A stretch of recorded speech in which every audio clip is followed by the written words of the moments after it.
Morning, my name is Howie. Good morning. Did you say your name was Harry? Yes, that's me, Howie. Yeah. Hi. There's a bit of an echo on the line actually. Are you speaking directly into your phone or are you on a hands-free? I'm speaking directly in. Okay. Alright. Yeah, we go. Okay. How are you doing this morning? I have difficulty communicating.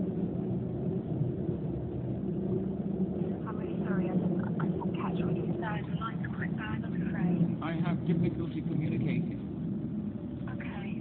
I did hear that. You have difficulty communicating. Okay. Okay. I think that the reason that I have difficulty communicating is because I'm a particularly despicable person.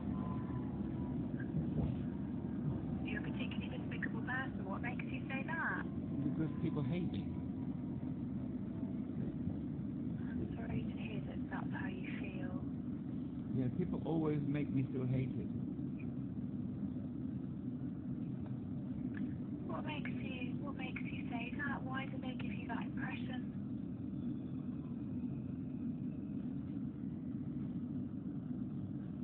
I'm not interested in them. You find it difficult to make relationships? Yes, that's right. This is an all-station Metropolitan Line train to Amersham. The next station is Amersham. I have a brain injury. Did you say a brain injury? Yes. Okay, and has that brought about a change in your personality, you think? Yes. How long have you been struggling like this? 35 years. Okay.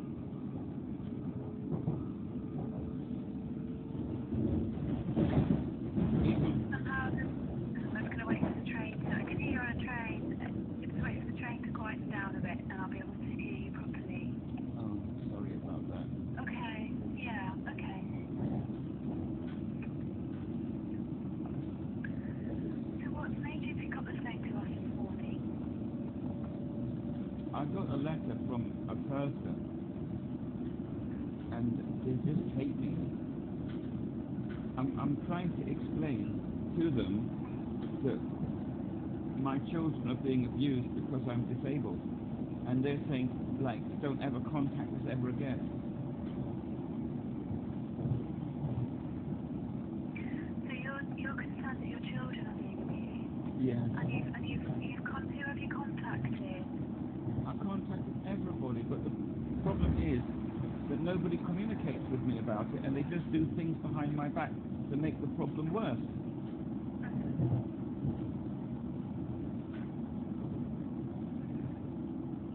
So you're worried about your children?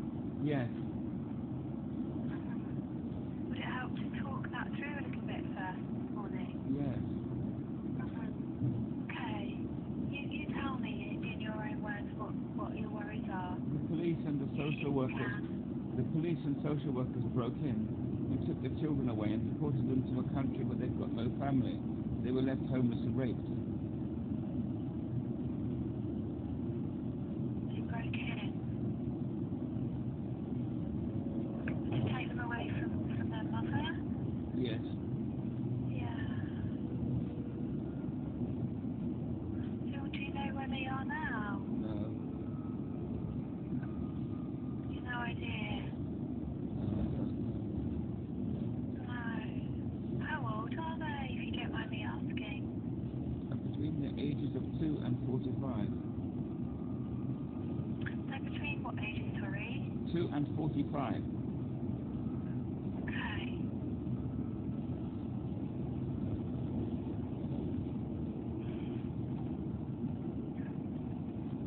And so you sound as if you've been making lots of effort to try and find out where they are and make contact with them. Is that what you're saying? No, I'm making a lot of effort to stop the government from doing that bad thing again. I see. Okay. I need protection from bad people.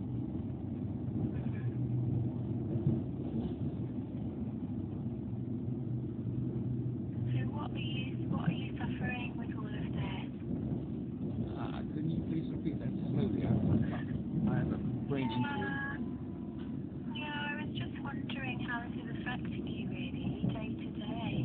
I said to myself today, if I was to rip my heart out of my chest and smash it against the window, that wouldn't do justice to my feelings. Take your belongings with you when you leave the train. All change. There aren't words to describe the feelings when the government does that to your children. That's beyond words. Yeah, no words can explain that feeling for you. Yeah, it leaves me speechless to think that in modern day Britain, vulnerable people can be treated like this. Sounds as if there's a big sense of injustice as well. This shouldn't be happening to you and your family. I disagree. I think it's very just. I think it's a very wise idea to abuse disabled people, because if you're nice to disabled people, you'll just create more of them, and then it will be a bigger burden on the public purse. So I believe that I think it's very just to abuse disabled people. I don't think it's not very nice for the disabled people themselves, but in terms of justice, then I think it is just. And who, in this situation, who are you classing as a disabled person? Myself with the brain injury, Yourself. and anybody else who's in a similar situation.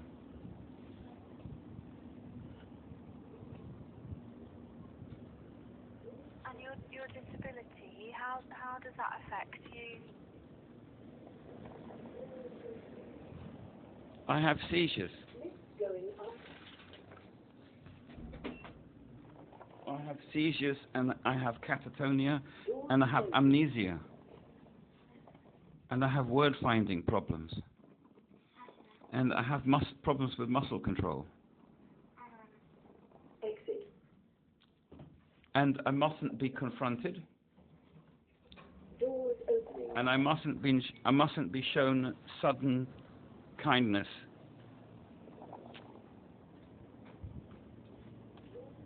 You mustn't be shown sudden kindness. Yes, if people are kind to me, it causes me to have a seizure. Okay. So I'm trying to be kind to you on the phone. How will that be? Well, it's virtual, so I don't think that's going to be a problem. Okay. I mean, I'll give you the example. The last example, when I became catatonic, I was in the job centre 2 weeks ago, and the man in the job centre started to help me in a very kind way, and I became catatonic. Then he started abusing me. Platform. Can you tell me a little bit more about that when you become catatonic? I can't move. I just completely can't speak, can't move my muscles.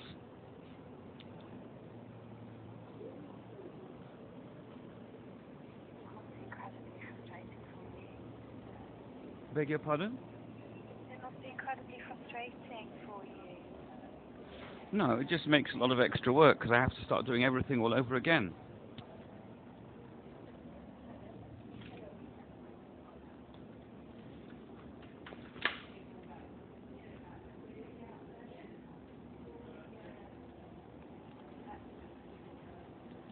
And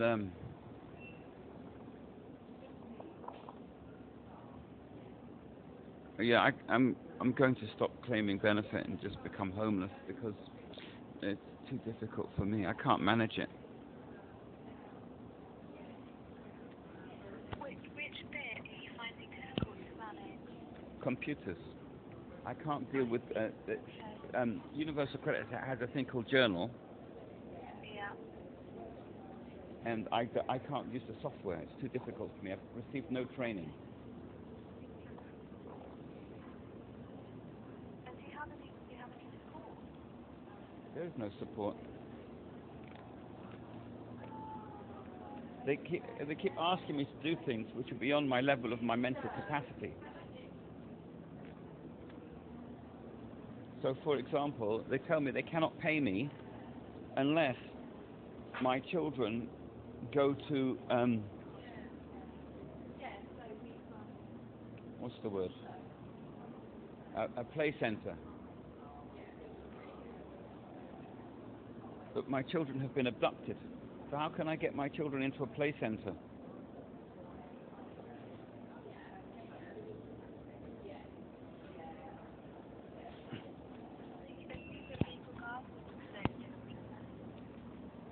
I beg your pardon? I'm wondering, are you the legal guardian for those children? I'm not a lawyer. I wouldn't know how to answer a question like that. Okay.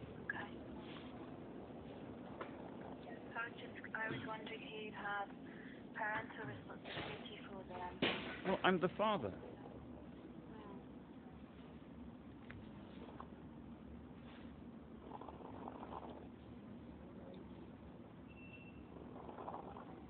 Other way up. Yeah. And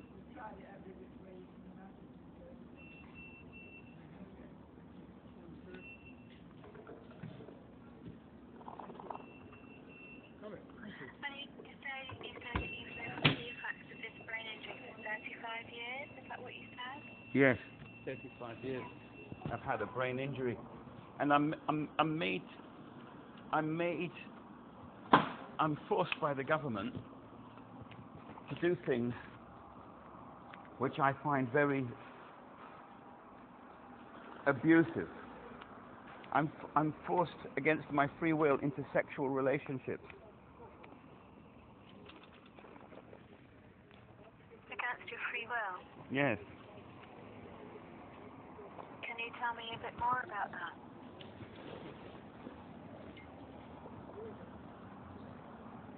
Oh, hang on.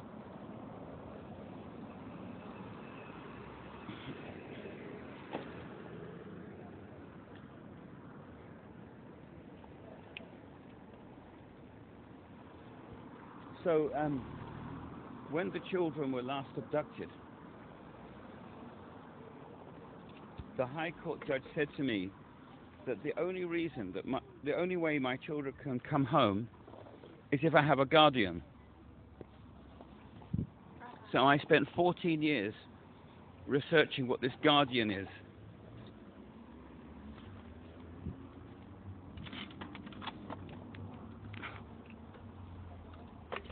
And it turns out that a guardian is a person who has to get pregnant and have a baby.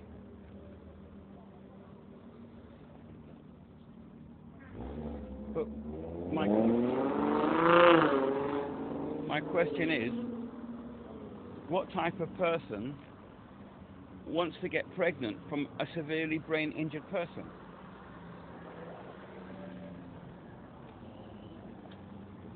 Did you have your brain injury before you had your children?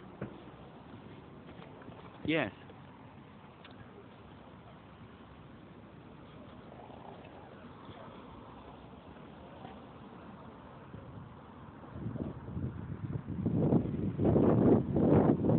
That's right. So, the government doesn't sterilize you. It doesn't give you a certificate saying that you're genetically healthy and you can produce children.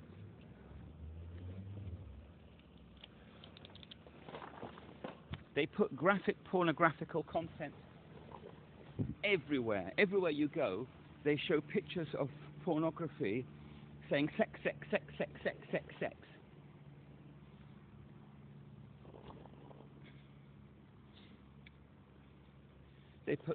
And they have all of these places with alcohol and semi-naked women dancing around, enticing you into sexual relationships.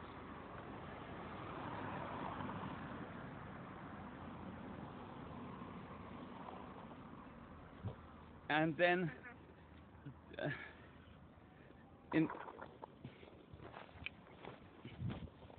if one of them is desperate enough, they will end up being inseminated and producing children. And then the police and the social workers break into the house and take the children away and deport them to countries where they have no family, where they're left homeless and raped. And then, when you say to the judge, you can't deport British children from Britain, they're British children, you can't deport them from their own country, the judge says to you, because you're brain injured, you don't legally exist. You have to have a deputy. And they don't tell you what a deputy is or where to get one from. And after 15 years of research, you find out that a deputy is just another one of these semi-clad, naked women dancing around in a disco. And that's all a deputy is. And then, again, they end up getting pregnant, and the police start coming again, and the social workers start coming again. Why? My question is this. Why is the government's definition of a deputy the same problem that caused the problem in the first place?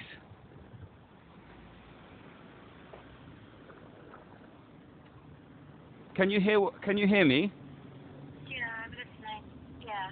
You see, nobody else in their right mind would want to be the deputy of a filthy, disgusting, disabled person like me.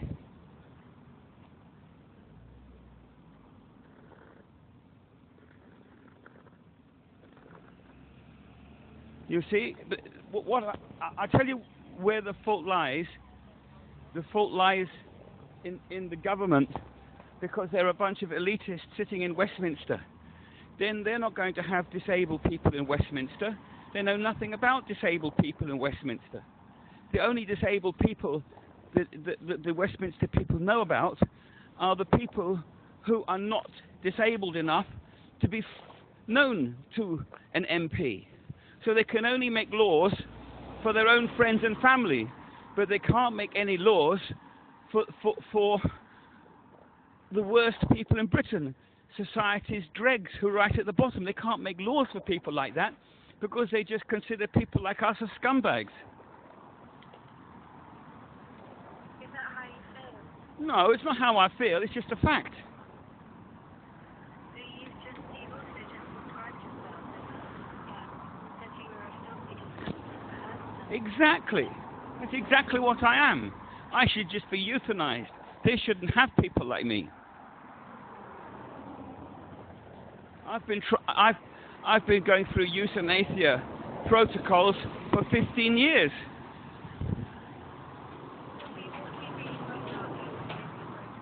Okay, let's take assisted dying, for example. Assisted dying says that you have to have a certificate to be murdered. Because if you just go to your neighbour and say, assist me dying, and they take an axe and cut off your head, then the police will come along and arrest them for murder. And because they would say, well, the guy asked me to cut their head off. And then the police will say, well, where's your certificate? Now, in order to put assisted dying to work, you have to receive an official NHS certificate saying that this person is authorised to kill this other person. So I've been trying to get my assisted dying certificate ever since they announced it, when it was passed by the law of the House of Commons. I've been writing to all the different government departments asking them to hurry up with my certificate, so I can give it to somebody to kill me. Is that how you feel? You don't want to be alive? Why should I want to be alive? I'm disabled with a brain injury. Brain injuries are not reversible.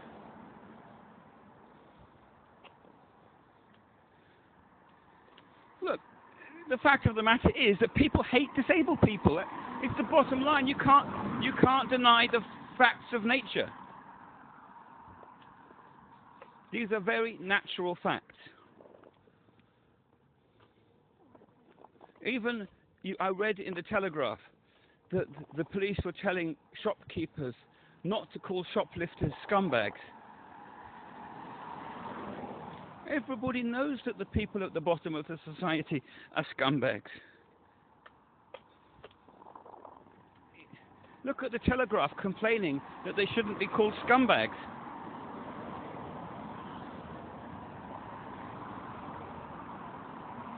So are you saying that the 35 years since your brain injury has been a struggle for you? Yeah, a huge struggle. Because nobody comes up to you and say, "Oh my goodness me, you're brain damaged."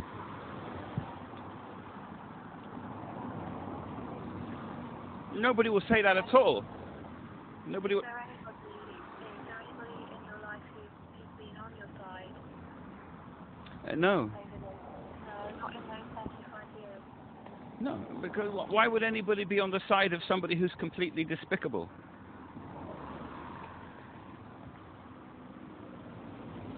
Why? In what way despicable, Harry?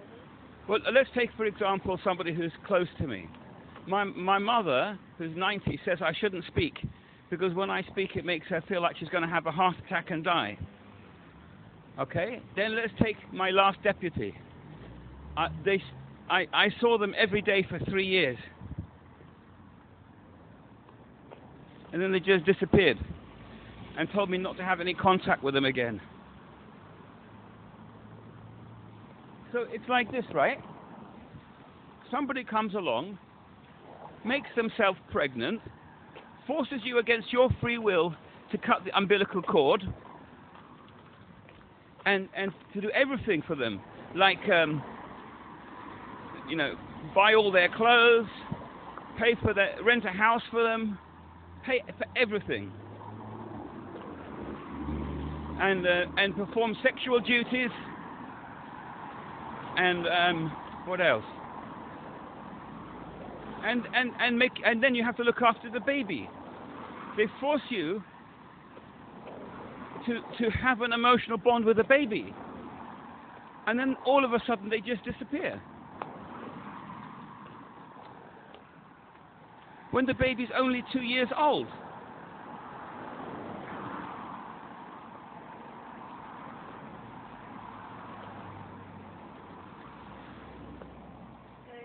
I think what you're telling me is that you had a partner, a deputy. No, I did not have a partner. I had a deputy, a court of protection deputy, against my free will that I was forced into by the state because otherwise I couldn't stop my other children from being raped. That is not a partner. It is a medical and legal requirement by the government to stop you being abused, to stop your children being raped. Sorry to say it in that tone of voice. I apologise. That's okay.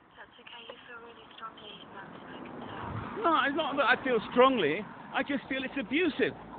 If somebody is disabled, you shouldn't take their children away just because they're disabled.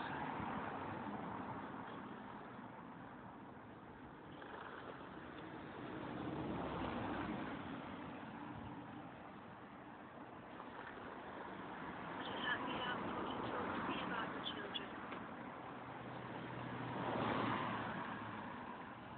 What would you like to know?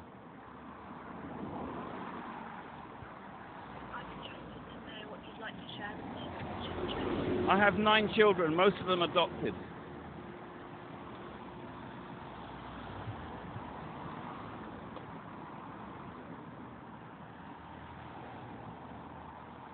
You have 9 children. Yeah, most of whom are adopted. Most, but not all. Yeah.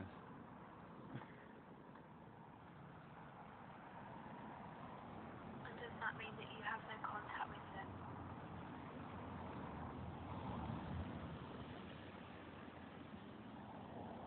No, I have contact, but I don't live with any of them.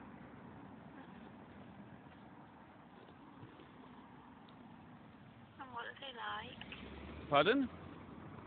What are they like, your children? The mother gives them too much sugar. And smartphones.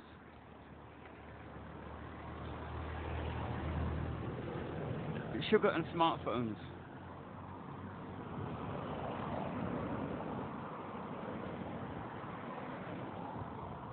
And what does that do to them? I don't know. It's what they like. I don't know if it does anything to them. It's just what they like.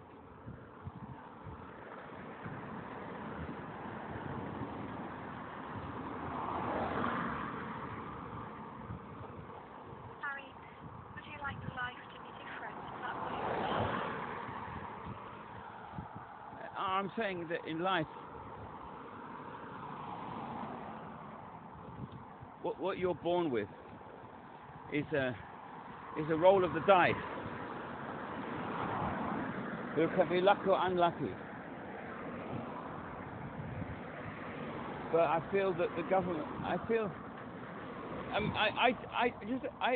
see it like this. In the Ice Age, when we were all cavemen, that it was much easier for disabled people to die and not have to suffer into old age. And these days,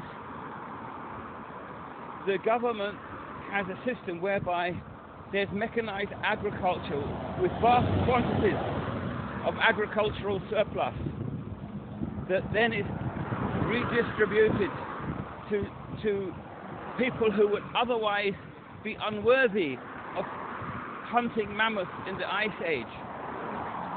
And the human brain has only evolved to be an Ice Age hunter and hasn't evolved to live in the world of agricultural surplus and redistribution. And so the hatred that is inherent in all forms of life, including human beings, is still being handed out as if we were living in the Ice Age. And that's how I see it from an evolutionary biological perspective, that it's having to deal with a lot of hatred and abuse because of the economic system in which we are born, I guess. Harry,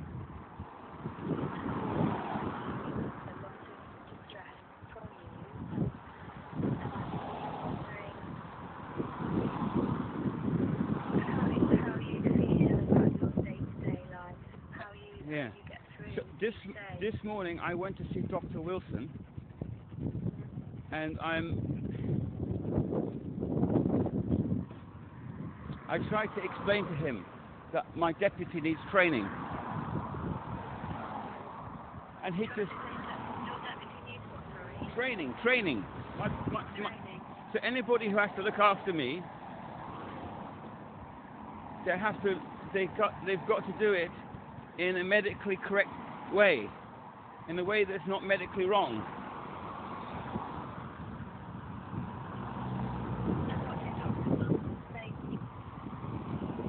He's probably to go away.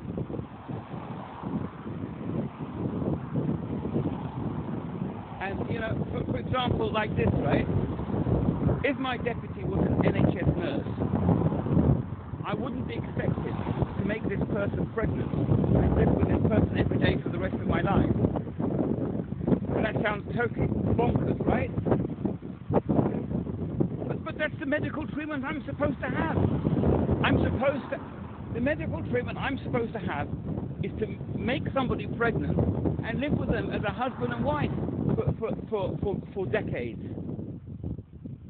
Because that's the only way that somebody can get to know my will.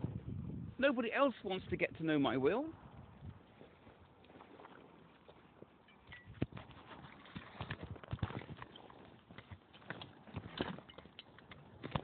Because that's what the job of a deputy is to represent somebody's will. And how can they know somebody's will unless they live with them every day?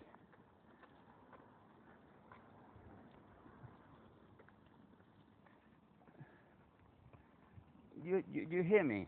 You understand what I'm saying a bit? Or does it sound just a bit deluded?